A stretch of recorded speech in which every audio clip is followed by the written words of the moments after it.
মানসে এতিয়া কিতাপ লৈ ল'লে ছায়েন্সৰ। কি কিতাপ লৈ ল'লি? গোটেইখিনি ই পঢ়িছে শিৱসাগৰ কোনখন কলেজ? শিৱসাগৰ চাৰথি দি পঢ়িছে। মই গৌৰীসাগৰ কলেজত পঢ়িছোঁ, ঘৰৰ ওচৰে আৰু।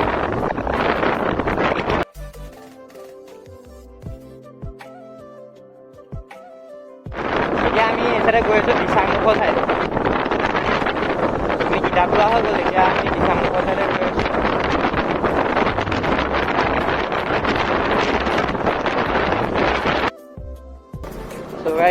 এইখন দিচাংমুখ। পানী ইয়ালৈকে আহি যায়। ৰাস্তাটো মানে উঠি যায় আৰু আজিলৈকে চব পানী হৈয়ে আছে। এতিয়া কিবা এইডোখৰত দলং হৈ ইয়াৰ পৰা আছে। দলং হৈ ইয়াৰ পৰা সেইডোখৰলৈকে আছিলে। দলংখন ভাঙি গ'ল, এতিয়া নাও পানী বাঢ়িছে চব। আৰু এইখিনি বান্ধটো আছে দলঙৰ কাৰণে। চ' গাইছ, এতিয়া আমি এই চাইডে চাংঘৰ আছে, চাংঘৰত ফটো মাৰিবৰ কাৰণে আহিছোঁ। ওচৰতে আছে এই চাইডে। আমি সেইডোখৰ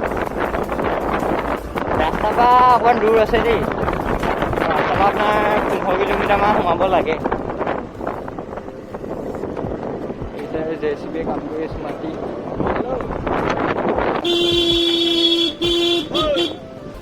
গাইছ, আমি নাম পালোহি। এইফালে সন্মুখত হাতী আছে, গৈ আছে।